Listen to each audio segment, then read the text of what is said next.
Avez-vous déjà eu l'impression que votre vie vous échappe, que vos émotions vous contrôlent?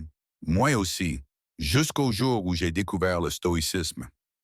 Aujourd'hui, je vous partage 10 leçons stoïciennes qui ont littéralement transformé ma manière de vivre, de penser et de traverser les tempêtes.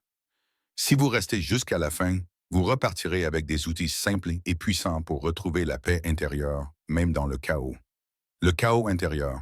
Le problème, vivre à la merci de ses émotions. Avant de découvrir le stoïcisme, ma vie ressemblait à un champ de bataille émotionnel. Je réagissais à tout. Une remarque négative, je ruminais pendant des heures. Un imprévu, je paniquais. Une mauvaise nouvelle, je me laissais complètement envahir. J'étais esclave de mes émotions et chaque journée dépendait de facteurs totalement extérieurs à moi, l'humeur des autres, les réseaux sociaux, les résultats que j'espérais. Bref, c'était épuisant. Témoignage personnel. Un exemple marquant. Je me souviens d'un jour en particulier. C'était une période très stressante. Boulot sous pression, relations tendues, fatigue accumulée. Ce jour-là, un simple message de mon patron m'a complètement fait vriller. Rien de grave, juste peux-tu venir me voir après la réunion? Mais dans ma tête, c'était de l'apocalypse. J'ai dû fait une erreur. Est-ce que je vais me faire virer? Pourquoi il ne précise rien? Il ne m'aime pas, c'est sûr. Résultat, je passe 2 heures à angoisser, à imaginer les pires scénarios. Je n'écoute même pas la réunion. Mon cœur bat à 100 à l'heure. Et quand j'arrive dans son bureau, il voulait simplement me proposer un nouveau projet. Ah, l'erreur fondamentale. Vouloir tout contrôler. Ce jour-là, j'ai compris un truc. Ce n'était pas la situation qui me faisait souffrir, mais ma manière d'y réagir. J'essayais de tout contrôler. L'opinion des autres, l'avenir, même des choses totalement imprévisibles. Et chaque fois que la réalité ne correspondait pas à mes attentes, je m'effondrais. J'étais dans une forme de lutte constante avec le monde et surtout avec moi-même. B, la prise de conscience qui allait tout changer. Puis un soir, un peu par hasard, je tombe sur une citation d'Épictète. Il y a des choses qui dépendent de nous et d'autres qui ne dépendent pas de nous. C'était comme si quelqu'un m'avait mis une claque bienveillante.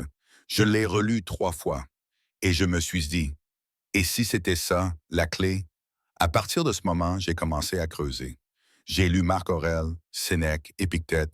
J'ai découvert une philosophie ancienne, mais incroyablement moderne. Et surtout, pratique. Je vais vous montrer comment j'ai commencé à appliquer ces leçons au quotidien et comment, petit à petit, elles m'ont aidé à retrouver un calme intérieur que je croyais impossible. La révélation stoïcienne, la solution. Vivre selon les principes stoïciens. Une fois que j'ai compris que le vrai problème venait de ma réaction aux événements, pas des événements eux-mêmes, j'ai voulu savoir comment faire différemment. Comment garder mon calme, même quand tout part en vrille. Comment vivre avec plus de sérénité, sans chercher à tout contrôler. C'est là que le stoïcisme est entré dans ma vie, pas comme une philosophie poussiéreuse, mais comme un guide de survie mentale. Voici les 10 leçons. Leçon 1. Ce qui dépend de toi, ce qui n'en dépend pas.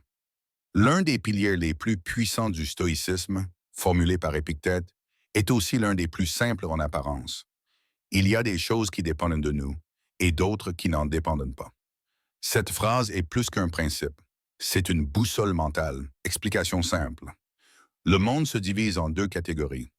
Ce qui dépend de toi, tes pensées, tes émotions, tes choix, tes paroles, tes actions, ton attitude, ce qui ne dépend pas de toi, les opinions des autres, la météo, les retards, les résultats, le passé et le futur, les décisions extérieures. Le stoïcien ne cherche pas à contrôler ce qu'il ne peut pas maîtriser. Il concentre toute son énergie sur ce qu'il peut réellement influencer, lui-même. Mise en application dans la vie quotidienne. Décision. Avant de prendre une décision importante, demande-toi, est-ce que je contrôle le résultat ou juste ma préparation? Exemple. Tu postules à un emploi. Tu ne contrôles pas la réponse de l'entreprise, mais tu maîtrises ton CV, ta préparation, ton comportement en entretien. Agis sur ce qui est entre tes mains. Accepte le reste. Stress. Le stress survient souvent quand tu veux que tout se passe comme prévu. Exemple. Tu es coincé dans les embouteillages avant un rendez-vous important. Tu peux râler, t'énerver, Mais cela n'accélérera rien. Respire. Tu ne contrôles pas le trafic. Tu contrôles ta réponse à la situation. Relation. Tu ne contrôles pas les émotions ou les réactions des autres. Mais tu contrôles la manière dont tu communiques, écoutes ou réagis. Exemple. Quelqu'un t'attaque verbalement. Tu peux réagir avec colère ou garder ton calme. La première te fait perdre le contrôle. La seconde te rend plus fort. Impact concret sur ta vie. Sur les décisions. Tu deviens plus lucide, plus calme, moins dépendant des résultats. Sur le stress. Tu lâches prise sur l'inutile. Tu gagnes en énergie mentale. Sur les relations. Tu évites les conflits inutiles. Tu restes maître de toi, même dans la tension. Ça a changé ma posture mentale. D'un mode subi, je suis passé à un mode actif. Leçon 2. Tu n'es pas tes émotions. Ce n'est pas parce que tu ressens quelque chose que tu dois y obéir. Sénèque, les émotions naissent en toi, mais tu n'es pas obligé d'agir sous leur impulsion. Elles sont passagères, toi tu es permanent. J'ai commencé à voir mes émotions comme des nuages qui passent. Je les observe, je les accueille, mais je ne les laisse plus diriger ma journée. Un peu comme un pilote d'avion qui traverse une tempête sans lâcher le manche. Cette idée m'a sauvé en pleine crise. Un jour, submergé par la colère après une trahison, j'étais prêt à exploser. Mais je me suis rappelé, ressentir, ce n'est pas réagir. J'ai pris du recul, respiré, et j'ai répondu avec calme. Résultat, j'ai gardé ma dignité et j'ai évité un conflit destructeur. Leçon 3. Memento mori. Souviens-toi que tu vas mourir. Cette idée paraît morbide, mais elle est en fait libératrice. Ce que tu fais aujourd'hui pourrait être la dernière chose que tu fais. Au lieu de vivre dans la peur, ce rappel m'a aidé à vivre avec plus de conscience. J'ai arrêté de remettre à plus tard les choses importantes. J'ai appris à relativiser les tracas du quotidien. Et surtout, à apprécier l'instant. C'est fou comme une simple pensée peut remettre tout en perspective. Leçon 4. L'obstacle et le chemin. Marc Aurèle. Ce qui fait l'obstacle à l'action fait avancer l'action. L'obstacle devient le chemin. Cette idée a été un vrai tournant mental pour moi. Avant, chaque difficulté était un mur. Maintenant, je les vois comme des pistes d'évolution. Un échec, une leçon. Une critique, un miroir, un retard, une opportunité de patience. Quand tu adoptes ce regard, tu cesses de fuir les problèmes. Tu les utilises. Avec ces premières leçons, quelque chose a commencé à changer profondément. Je n'étais plus la même personne face aux imprévus, aux conflits, aux moments d'incertitude. Le stoïcisme m'avait donné un cadre solide pour mieux vivre. Mais le vrai changement s'est vu dans la durée, au quotidien. Et c'est ce que je vais vous montrer maintenant. Comment ces principes m'ont permis de transformer durablement ma façon d'agir, de penser et même mes relations. La transformation durable. Comment le stoïcisme a changé ma manière de vivre? Appliquer les premières leçons stoïciennes m'a permis de retrouver une certaine stabilité intérieure. Mais avec le temps, d'autres principes ont consolidé ce changement. Des idées simples, mais puissantes, qui m'ont appris à vivre avec plus d'intention, de clarté et surtout de paix intérieure. Leçon 5, la vertu est la seule vraie richesse. Sénèque, le stoïcisme insiste sur une chose, ce que tu es vaut plus que ce que tu possèdes. La vraie richesse, c'est la capacité à être intègre, juste, courageux, modéré. Pendant des années, j'ai couru après la reconnaissance, l'argent, la validation des autres, mais je n'étais jamais satisfait. Pourquoi? Parce que je mettais ma valeur dans des choses instables et externes. Aujourd'hui, je cherche d'abord à être aligné avec mes valeurs. Est-ce que j'agis avec honnêteté? Est-ce que je fais ce qui est juste, même quand c'est difficile? C'est là que j'ai trouvé une forme de richesse intérieure que rien ni personne ne peut m'enlever. Leçon 6, chaque jour est une vie en miniature. Marc Aurèle. Cette idée m'a appris une chose essentielle. Chaque jour compte. Agis comme si chaque jour était une vie entière. Commence bien, vis pleinement, termine en paix. J'ai intégré des rituels simples mais puissants. Le matin, je prends 5 minutes pour clarifier mon intention. Le soir, je fais un mini-bilan. Ai-je agi selon mes principes? Ai-je progressé? Même un peu? Ces micro-habitudes m'ont aidé à sortir du pilote automatique et à vivre avec plus de présence. Leçon 7. Rien n'est bon ni mauvais, sauf notre jugement. Épictète. Ce qui te trouble, ce n'est pas l'événement, mais ton jugement sur l'événement. Prenons un exemple. Je rate un entretien. Avant, j'aurais dit, c'est une catastrophe. Aujourd'hui, je me dis, c'est neutre. C'est une occasion d'apprendre. Ce simple changement de regard m'a donné un pouvoir immense, celui de choisir la signification des événements, et donc de rester maître de mon humeur. Leçon 8. Sois sévère avec toi-même, indulgent avec les autres. Sénèque, avant, j'étais souvent dur avec les autres.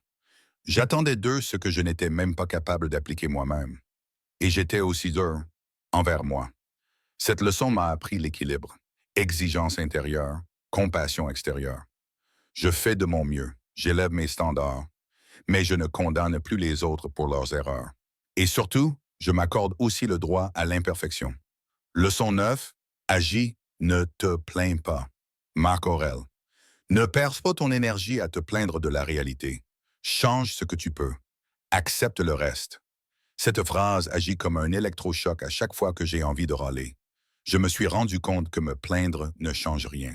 Pire, ça m'enferme dans une posture de victime. Alors maintenant, je me pose une question simple. Quelle action puis-je entreprendre, là, tout de suite?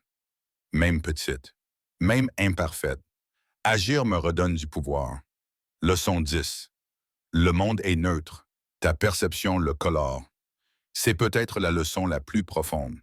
Deux personnes peuvent vivre exactement la même situation, mais l'interpréter de manière radicalement différente. L'une y voit un échec, l'autre, une opportunité. Quand j'ai compris que je suis responsable de ma perception, j'ai repris le contrôle. Pas sur le monde, mais sur mon monde intérieur. Et ça, c'est une révolution silencieuse. Aujourd'hui, je ne prétends pas être un sage ou un modèle de stoïcisme, mais je suis beaucoup plus calme, ancré et libre intérieurement qu'avant. Et tout cela, je le dois à ces 10 leçons, mais surtout à la pratique quotidienne.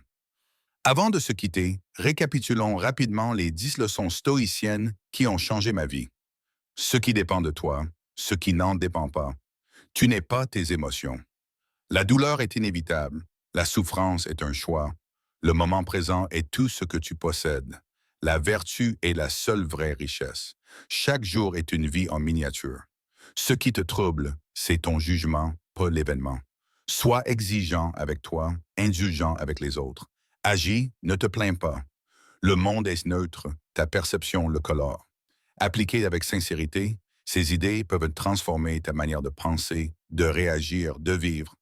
En profondeur. Message final inspirant. Vous ne contrôlez pas le monde, mais vous pouvez toujours vous contrôler vous-même. Et c'est là que réside votre véritable liberté. Si ces idées vous parlent, abonnez-vous et commentez. Il y a encore tant de trésors stoïciens à explorer ensemble, et je serai ravi de vous y guider.